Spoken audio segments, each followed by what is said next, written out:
So, the big question is this: how are ambitious people like us, who don't have a lot of resources, did not go to Ivy League colleges, were not born into wealth, how do we become resourceful enough? Use our creativity, our dedication, and a little bit of crazy to bootstrap our way to realizing our dreams. Whether it is launching a new company, launching a new app, or making it to the top of the corporate ladder. That is the question, and this podcast will give you the answers. Hi, everyone, and welcome to the Bootstrapping Your Dreams show. The title of today's interview is How to Learn from Mistakes That Entrepreneurs or Professionals Make and Turn These Mistakes into Positive Learning Experiences. My name is Manoj Agarwal, and today I'm talking with the ambassador of happiness, as she is affectionately known around the world, Maura Sweeney, about how to follow your dreams and avoid the mistakes that stop most entrepreneurs or professionals dead in their tracks. So welcome, Maura. Manoj, thank you. I'm really happy to be with you today. Welcome. So Maura is a well-known expert, author, podcaster, frequent media guest, and international speaker. She has graciously consented to this interview and share her wisdom and experience to help us avoid the most damaging mistakes that we tend to make as entrepreneurs or professionals. So let's dive into the interview. Maura, my first set of questions are going to be about your background and experience so that the audience can understand who you are, where you're coming from, and how you can relate to them in their situation right now. So can you tell us a little bit about yourself, in terms of your background and education and experience? Sure. And I'm so glad we're going to talk about bootstrapping. The interesting thing, my background seemed like it was very privileged, I would like to say, but you will see how I got into the bootstrapping later on. I'm from the New Jersey, New York metro area. I graduated with a political science degree from Boston College eons ago. My parents were very set on my becoming an attorney like my grandfather. So I was working for Senator Kennedy, which was President Kennedy's younger brother. I was offered a full-time job. Then I finished college and went to law school as I was supposed to go. This was back in New Jersey. And Manoj, I was halfway through law school. And one day I literally could not get up from my chair to go to school. And here's the reason why. I was living according to someone else's plan. Yeah. And as much as I am a very passionate person, whatever I do, I like to do it all the way. I was very much a pleaser. I was the first child. My family just said, this is what she's going to do. And here's the ironic thing is I was paying to go to law school. Oh, yeah. To please other people. Yeah. And back then, all I could imagine was a 40-odd year career in front of me in that New York metro area, a place I didn't want to live in, but in a career that did not have a calling for me, that required a lot of passion. So not only could I not get up from my chair, I couldn't even find my voice. And that was where I probably found the beginning of my path to purpose and success. But beyond that, it was also where I became very passionate about all that I speak on today. And the whole heart of that is follow your dreams, let's say, and your desires from the inside, rather than always answering to what society tells you have to do or the way society says you must do it. Yeah. And so that was my background. From there, I thought, what am I going to do? I don't know, but I have to find what is my calling in life. And from there, I ended up working at an executive recruiting firm, which was great because I was identifying and presenting very excellent candidates that I could interview and find out about how they thought, what their lives were like, where their mistakes were. Yeah. And so I did that for a few years until the economy went south. And then for about a decade, I was in the telecom industry. Now, here's an interesting thing. We had moved to Florida at the time, my husband and I was looking everywhere for a job, and they didn't have too many back then in this area. I got one job offer in an industry I had no interest in, Manoj. I had no interest, and I didn't want to be one of those telemarketing people on the phone talking to businesses. As it turned out, I had to take the job. Uh-huh. And 3.5 months later, I was promoted into management. Wow. That was where I said, I'm just a hard worker. That's it. I'm a hard worker, like the old fashioned way.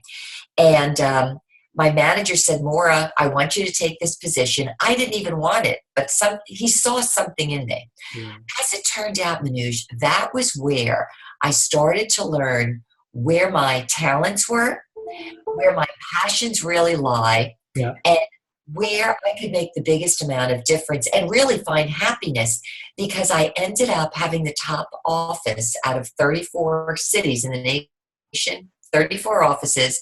We had the top one. So I hired people, trained people, developed a great corporate culture, and ended up promoting people all along the way. So my ability to find the right talent and to kind of corral them and help them see a bigger picture, and also promote them for their best attributes and make them expert, is all that I'm about. So those were all my background things. That's awesome. Now I'm older, but that was my background. My first mistake was, Maura, how come you left law school? And it was because I just couldn't do what someone else wanted me to do. So that was all the background.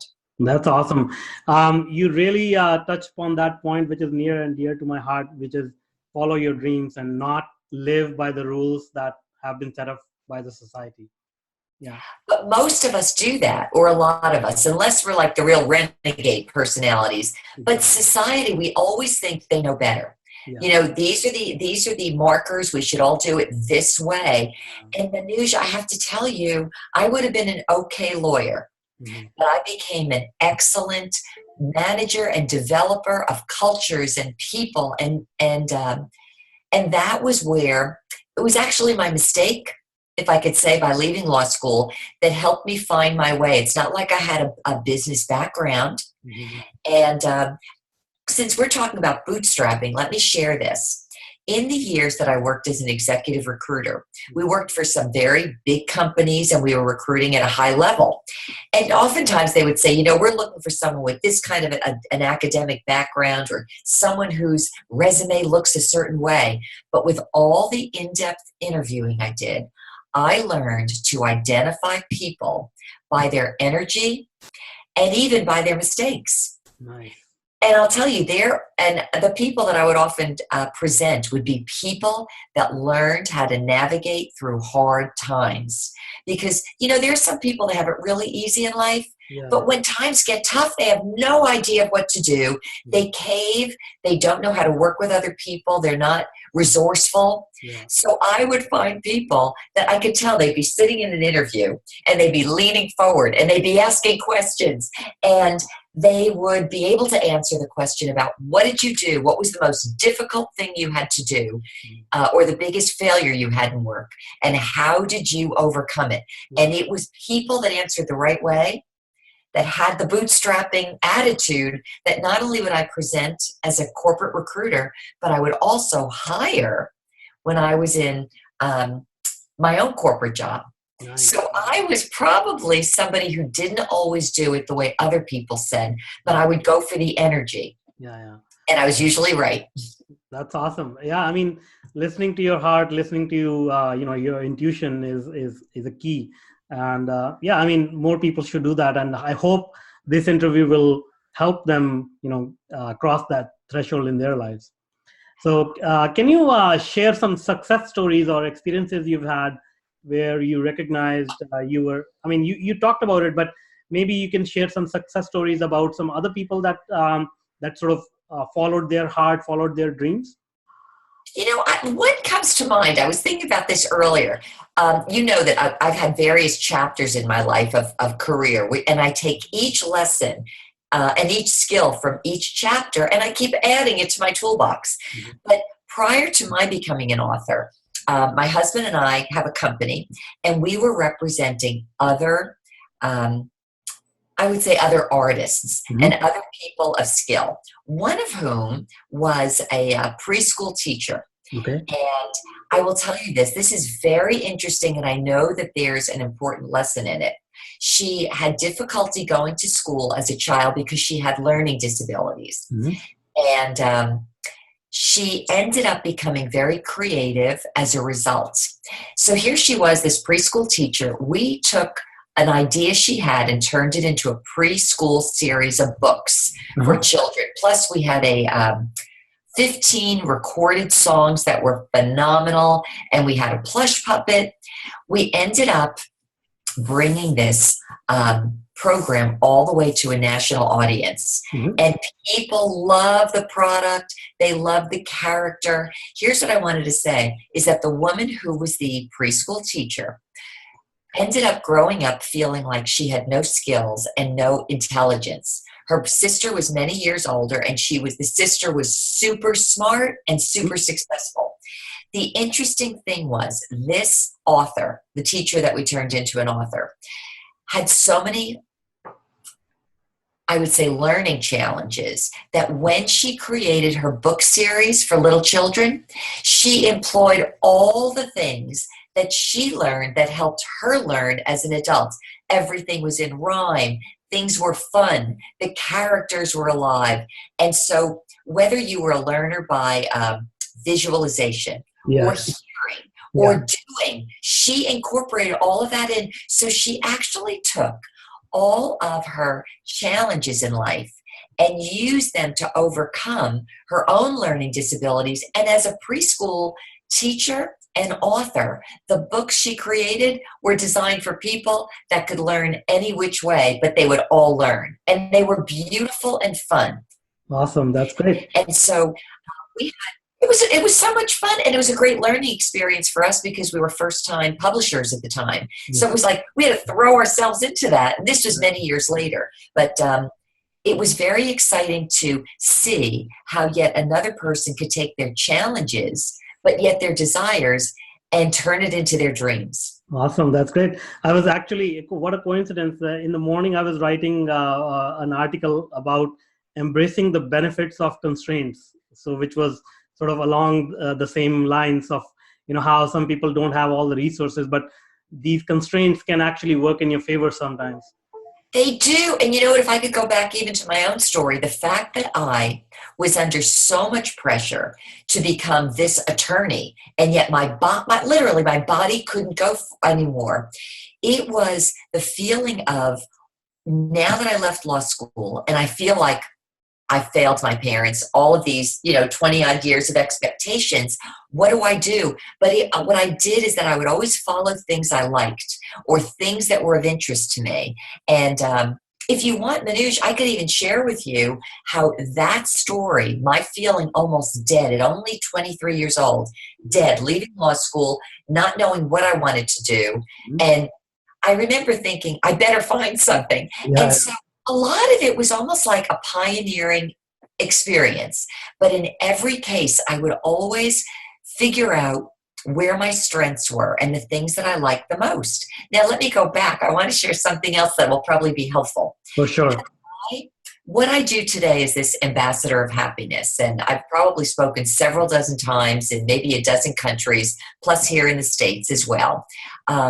I made it up. And this is what's good for your audience. Okay. I made it up.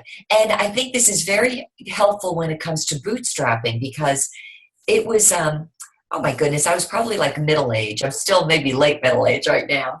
But my husband and I had developed our own computer rep firm. So it was very nicely financially, but it had no purpose. And always from the time I was small, I needed to connect with people. I needed to connect with purpose. So we decided when our daughter grew up, we were going to start something new. We left the whole business behind. We moved to a smaller home. We really scaled back so that we didn't have much overhead. All right, here's what I wanted to say. I'm going to jump back again. When I was small, before I was told I had to be a lawyer, I would look up at the airplanes in the sky overhead. And this is eons ago. But I would think, who's on the airplanes? What countries did they come from? What do they look like? What kinds of clothes do they wear? And all I wanted to do, Manoj, was go travel the world and make new friends. Now think about that. What does that have to do with a job, right? Traveling the world and making new friends. Secondly, my grandfather, the attorney, I used to go to his office periodically. And while he was practicing law, I found myself as a small child, I couldn't even read yet. I would sit next to his legal secretary, and she had an old-fashioned typewriter, and she would be typing away with her fancy glasses and making duplicates and triplets. And I said to her, "What are you doing?" And she said, "I'm writing words down that people are going to get so they will think differently." Mm. And Manoj, now here I am, my family wants me to be a lawyer. It wasn't that I wanted to be a secretary. I thought, if I could learn how to write words on paper and share it with other people and they could think new ideas, I would love that. Yeah. 2 ideas. Yeah. And I ended up at 12 years old teaching myself how to type. So do you see how the idea of following things like the third thing, and maybe someone listening will make their connections, was I'm dating myself, but when I was little, we had President Kennedy in the White House. I was tiny, but back then it was like a young president, and he was traveling around the world. He was sending young students to other countries. They had people coming here to the United States, and his biggest expression that he said at the time is, "Ask not what your country could do for you, but ask instead what you can do for your country." Now, I'm like 5 years old, but Manoj, all I wanted to do was I wanted to be part of this good leadership. Yeah. Now, look at this. Those 3 items, many years later, I ended up becoming a blogger. I traveled all the time, and I couldn't travel as a child. My mother didn't even want me out of the house. Yeah. So I travel, I meet new people, I write about the things that make us happy on the inside.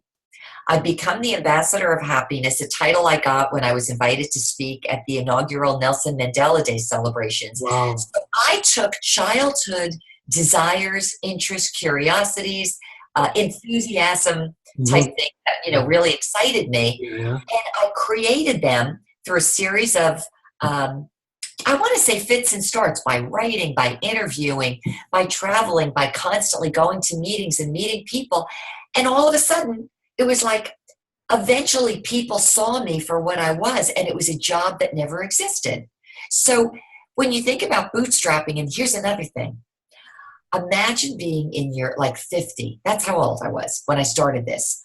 Most women that think, okay, I'm going to become an international person of influence. I'm going to put my own face out there. That was too old. You don't have this experience. People really snickered at me when they said, well, what are you writing about? And I said, I'm writing about what makes people happy. Again, where their interests and desires are. And people snickered at me. And yet, I was one of the early people given my own column on Huffington Post. Nice. Because they were looking for somebody with that. So do you see the difference between doing what the world says? Yeah. And then doing those things maybe that are important to you? So yeah. And as you rightly pointed out, taking those hints from those little experiences, which can actually, balloon up into really something significant, not just for yourself, but for others as well. Well, you know what? That's one of the things that I love. I always wanted to make new friends. Now, see, you and I would have never met had I not been on your show. So I feel like I have met people. I've learned so much. I've made new friends. I've made connections. And I really wanted to see a better world. I want to see people understand that they can be a leader. And that's one of the things I speak on a lot. So it all sort of works together, but it all came from those interests that I had within me. And yet everything I did along the way helped me to prepare for where I am today. Yeah. So, that's awesome. That's great. All right. So let's talk about some mistakes now. So what are some of the typical mistakes people make when they decide to follow their dreams or not to follow their dreams, no matter how crazy they may seem? So, you've shared your story about some crazy dreams, but let's talk about some mistakes that you notice people make. Do you know one of the things I could tell you that I've seen so many times, Manoj, and I saw this a lot in my corporate life, and it all goes back to the same thing of doing what other people tell you to do. It's people taking out too much, or maybe buying too much, or buying expensive things that they don't really want or can't really afford. Yeah. And so every time they do that, or they get themselves in big time debt, because maybe it looks good, they end up making it harder for themselves to be the entrepreneur they want to be.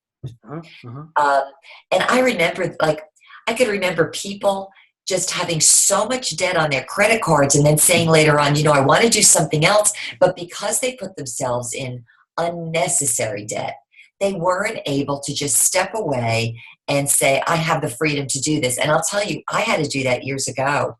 My husband and I when we were both having corporate jobs, we were buying other real estate properties. And all of a sudden I realized one day people were moving out of them. We had to pay for the mortgages. Yeah. And it caused me to say to myself, I need to know that I'm not living above my means, but I'm somehow above my means so that if I want to make a change, if I need to fix something, I have a little bit left.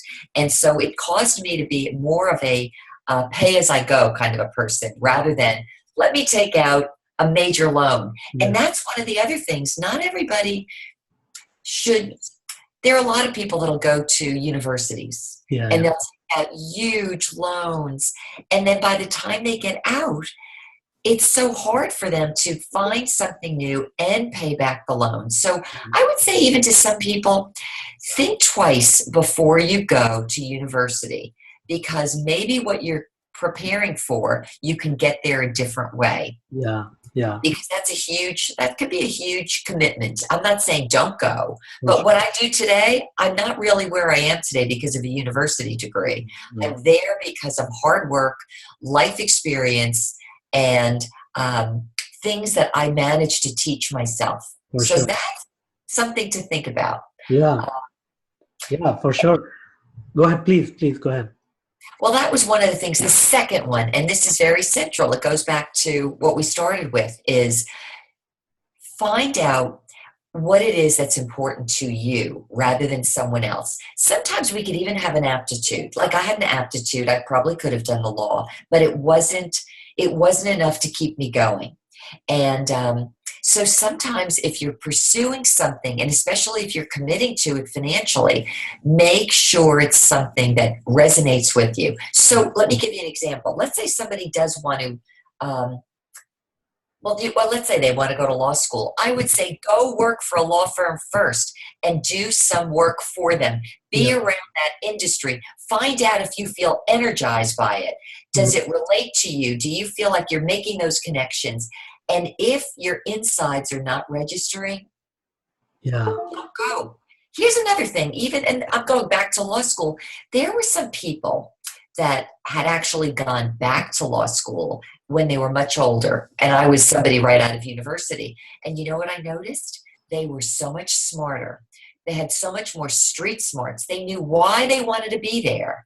And they had a much more mature attitude rather than saying, well, I'm here at law school because my parents told me to, or because it sounds like it's a good career. So the central message would be find out what feels right for you and test the waters by volunteering, by doing an internship, by working in another capacity somewhere else, by interviewing somebody, by getting somebody maybe to mentor you or to give you some information. Go to meetups with people that are in that arena and say to yourself, is this something that feels right? And follow what feels right on the inside. Yeah, those are very good points.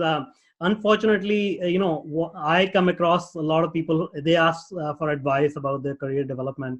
And in a lot of cases, they don't even know what they want to do. So let alone trying to figure out whether this is the right path for them, but they don't even know which path to take. And I think a lot has to do with, the number of experiences they are willing to put themselves through to figure out, okay, these are the choices available to me. And I think it touches upon your point, have those little experiences, try to find out what you are passionate about, and then try to follow that path. Yes, and exposure. I think that's really what it is. Expose yourself to what you think you want, and even a few different things, and then make a bigger commitment. There's one other piece of advice I'd love to give because this is the most foundational one, and I think anybody who wants to be successful needs to remember it. Sometimes people look at me and they'll say, "Oh, Maura, where do you get these speaking engagements?" Or Oh, Maura, I'd like to be an international speaker too. And I think what people imagine is that success comes overnight. Now, maybe for some people it does. Mhm. Do you know how I've probably interviewed close to 400 times. Do you know how I did it? I did it one interview at a time. And even to get an interview, I would have to write to people and say, I know this is your audience, and these are some of the things I'd like to speak about. So the bottom line is hard work. Yeah, yeah. People don't always like hearing it, Manoush, but hard work is actually what helps take you from what you want to be to the person you become. And people that are not working hard will not be challenged enough Yeah. to exercise their skills, to perfect their skills, to develop themselves enough, their confidence, their contacts, to become that person they want to be. And I think a lot of times today we live in this society, it's get it now, be a YouTuber and everybody loves you. Yeah. But they forget that that's not everybody's path. So hard work Yeah. really helps. Yeah, for sure. All right. Now, how can we were talking about negative experiences and which basically come from the mistakes these people make. So, how can they turn these negative experiences into positive learning experiences? You will see, I think your in your question is the answer. Mm-hmm. Because all of us are brought up and it's like nobody wants to make a mistake. You know, you figure you're going to school and nobody wants an F. I don't even know if they give Fs or failures on papers. And so people are actually taught not to take a risk. Yeah. And everything that doesn't go perfectly, they may translate in their head as a failure. But the truth is that every experience can be a learning experience. Sometimes it could be the learning experience of, in my case, oh, I don't want to be a lawyer, but I have an attorney's mind with all the learning I did. Yeah.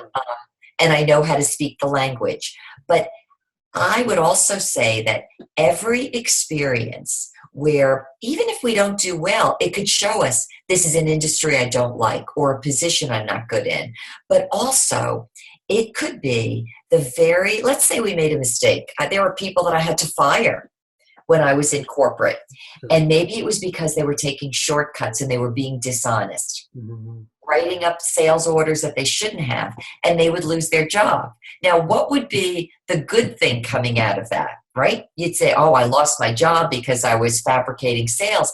But the good is a life lesson that says, I realized at an early age or whatever age that my behavior was causing bad outcomes. And I learned after that not to do things the wrong way if I wanted to be successful in the long run.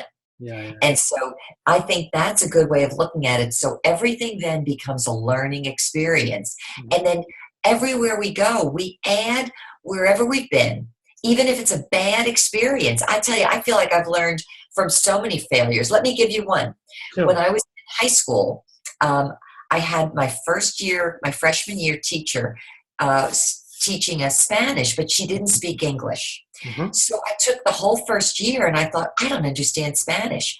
I changed schools my second year. I got into second year Spanish and I knew nothing. Mm-hmm. I was almost going to fail out the class, and I went to my, I don't know if it was the guidance counselor, and I said, I know I'm going to fail. Is it possible for me to repeat Spanish 1 level? Mm-hmm. So that I can figure out what's going on? And I took it without credit, Manoush, and guess what happened? I not only became an excellent student in Spanish, but I got a second degree in university studies in Spanish, and I became an excellent teacher or a speaker. So by sometimes going backwards to the basics, mm-hmm. and reinforcing the things you didn't know makes you so much stronger in the future. One other thing, I get to college, and I always wanted to write. I was even the editor of our high school newspaper. Mm-hmm. But when I got to college, every time I put in a paper in the English composition class, my grades kept going down. And I thought, does this professor not like me? I went to the professor one day and I said, what's the matter? And she said to me, you don't know how to write. I said, what do you mean I don't know how to write? I used to be the editor of my high school newspaper. And she said, Maura, you might have been the editor of that newspaper, but it doesn't mean you know how to write. Mhm. And I thought, this is incredible. So here's what I knew, Manoj. I knew that to be a good writer was important to me. And I knew it was important for not only university studies, but for the things I wanted to do in the future, because I wanted to write ideas. Yeah. So I said to her, do you mind if I come to you every week when we have an assignment? I'll come to you a day or two early, and you sit down with me and tell me what I don't know. Yeah, yeah. And she did that. And you know what happened? There were so many things I didn't know, Manoj. By the end of that year, it wasn't my best grade ever, but I was so proud that I learned how to be a good writer. And I've had people since then say, wow, Maura, you're really a good writer. It's because I almost failed. Yeah. That's awesome. That's a great story. But it works that way in everything. Yeah. It does. And I hope that people can see life that way. And if they do, they become a lot more resilient and not fearful. Yeah. Because they'll say, oh, you know, I learned how not to do it that way. Let me try another way. Yeah. Having that kind of positive attitude is the key for sure. All right. See, yeah, I guess. Yeah. But I think it is a mindset. It is a mindset. And here's another thing, ego. What happens when we want to be really successful, but we all have to start somewhere? A lot of people are afraid to have humble beginnings. And yet it's the humble beginnings. If we're going to make a mistake, we might as well make it in a small venue instead of a big one, right? For sure. Yeah. All right. Yeah, those are very, very good points. All right. So the next one is how to incorporate your favorite value into your work, your business, and your brand success. Okay, this I think is really important, especially more now than ever before. If people are looking to have their own business and be an entrepreneur, they have to work on themselves as part of the project. So let's say you're really good. Let's say you're really good at doing websites for people, but you have no people skills. Yeah. Might be one of a gazillion people out there with website and technical knowledge.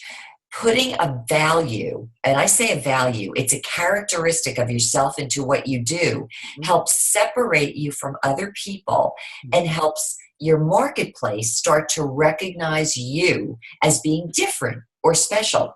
Like, let's say there might be someone who is totally committed to service. Yeah. So they can do the same as someone else, but maybe they're available, you know, right away when you call them, or maybe they get the job done right away. That could be the value of service. Yeah. And those kinds of values, or how about honesty? Yeah. There are a lot of people in business that are running a business, but they're not honest. So think about this.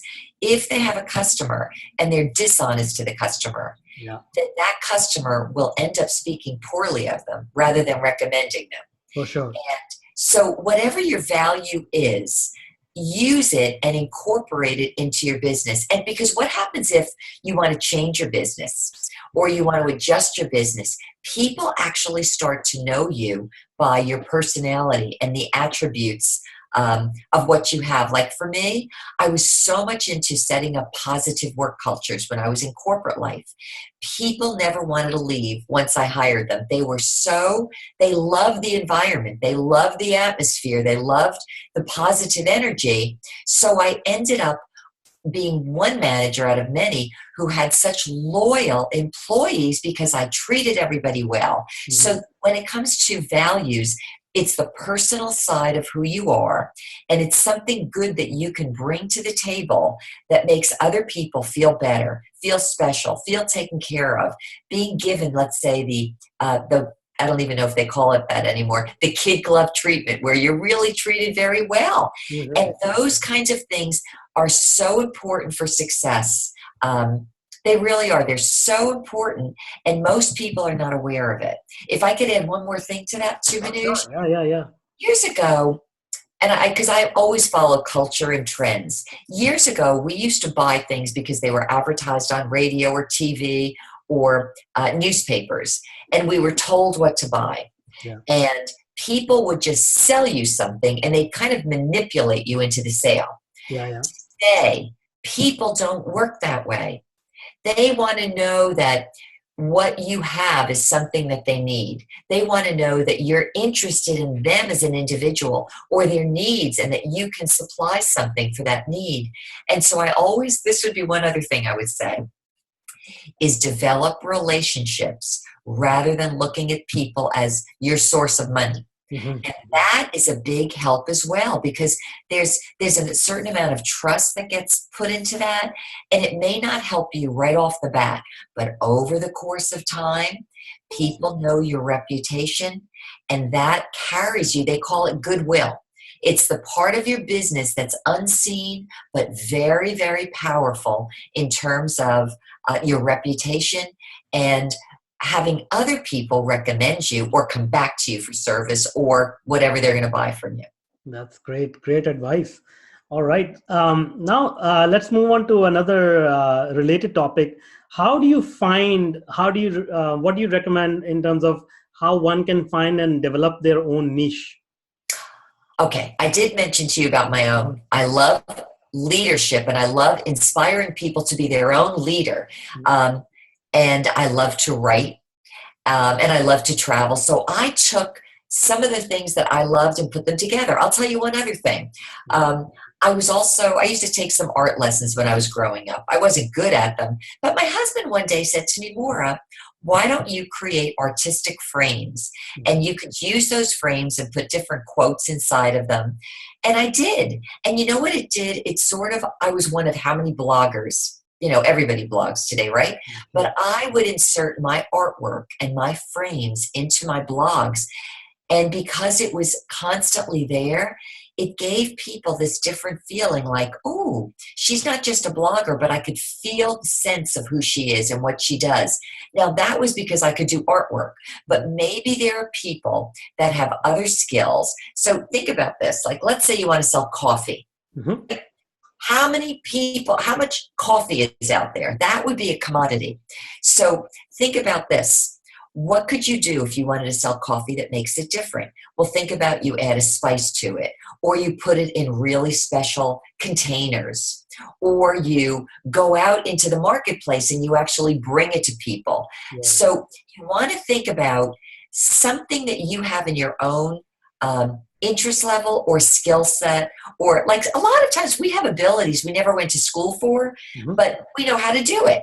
Yeah. And what you try to do is take the common thing you're working on, but add your own spice to it. And it's your own spice that gives you the separation and the differentiation from all of your competitors. And I usually think take 2 or 3 unique things you have and throw them in there and just keep playing with it and doing it over and over and over again. And eventually you go from commodity to brand. Nice. And I'll tell you what else. It could be something crazy. You could be a loudmouth. You could be known as, I've got the loudmouth coffee. And you can have coffee cups that have a big mouth on it because your personality is loud. Yeah. You know what I'm saying? Yeah. Sometimes you can even take the crazy things you are and make that part of your brand. See, you're smiling. Yeah. But that's how people buy things and relate to things. And that's how I say create a brand and create a niche for yourself. Yeah, for sure. No, I'm remembering some of the pizza places, some of the moving places, these unusual brands come up and, they get stuck in your head. And when you need somebody, you say, okay, let's call those 2 little guys who are, moving the furniture around town. So you're right. And see, and it could be, and here's the other thing. This is what I think is so wonderful if you are an entrepreneur. Be yourself, but be your best self. Like, let's say you are a loudmouth, but maybe you want to hold back on 4-letter words. You know what I'm saying? Yeah. You be your best version of yourself. So instead of trying to shoehorn yourself into what you think others want, be yourself. And people like it, because then what happens is that this is where I come in with my happiness writings. When people are happy, they will perform up to 50% better. Imagine that. Wow. So if you could be yourself and you could use the energy that you already have of being yourself and you be your best version of self, you feel happier, the energy extends, and then people are attracted to you. And I just, funny, when I was young, I was brought up very strictly. So in high school, they voted me most dignified. But so, like, you'll see when I write, I'll use very nice words. I'm not one person to go crazy. I'm more dignified, but it also fits me. So whatever fits you, go with it and be true to yourself, but be your best version of self. Awesome. That's great. All right. So are there any other mistakes, any other misconceptions that entrepreneurs or professionals make while following their dreams that we need to let them know about or we need to talk about? There was one other thought that I had, and I think this is worth mentioning. Let's say an entrepreneur is doing something and they know they're called to it, but they're not having any success in this one spot. Sometimes all you have to do is find a slightly different venue or make one small turn. Let me give you a perfect example. I've been in places that I could go to and people ignore me. Now, here I am. I'm a speaker. I'm an author. I'm an interviewer. There's a podcaster. Now, I could either say to myself, I must be a failure because these people don't recognize me. Or I could go find another place with more people. And these people think differently and they connect with me. And I will tell you, that has happened with me. So that's another thing. Stay true to yourself, but don't make it all about looking at it just this one way. Don't be afraid to just turn to the side a little bit and check out maybe a slightly different venue or a slightly different way of doing something. And that may be your claim to fame, just that one small change. Yeah, for sure. And it all ties back to having a good positive mindset and looking at the, positive outcomes in life and just going after them. So that's right on point. All right. So those were the questions we had. We are wrapping up this interview. Thank you so much, Maura, for such a great interview. I thoroughly enjoyed it. I'm sure all the entrepreneurs and professionals in our audience also enjoyed it, and they have a much better understanding of how they can avoid these mistakes and follow their dreams. So thanks a lot.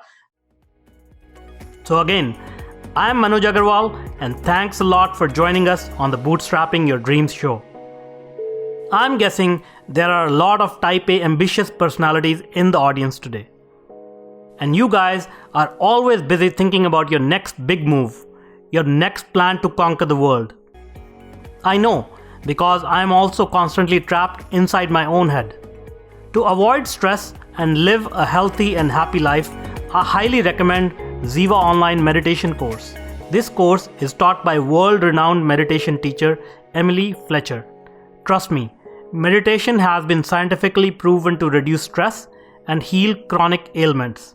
So if you want to learn meditation, then you would want to check out this course for sure. I can vouch for it. It helped me tremendously. Go to go.tetranoodle.com/Z1. That's go.tetranoodle.com/Z1. And now, I'd like to invite you to check out my software consulting services and professional training programs at www.tetranoodle.com. We provide world-class consulting services on anything related to technology and software. And we are growing very fast in the areas of education and professional training for software and IT engineers. If you enjoyed this episode, then please do share it with your friends, and don't forget to subscribe to the show on iTunes to get automatic episode updates for our Bootstrapping Your Dreams show. And finally, please take a minute to leave us an honest review and rating on iTunes. They really help us out when it comes to the ranking of the show, and I make it a point to read every single one of the reviews we get. Thanks for listening. Stay happy and curious. Have a great day.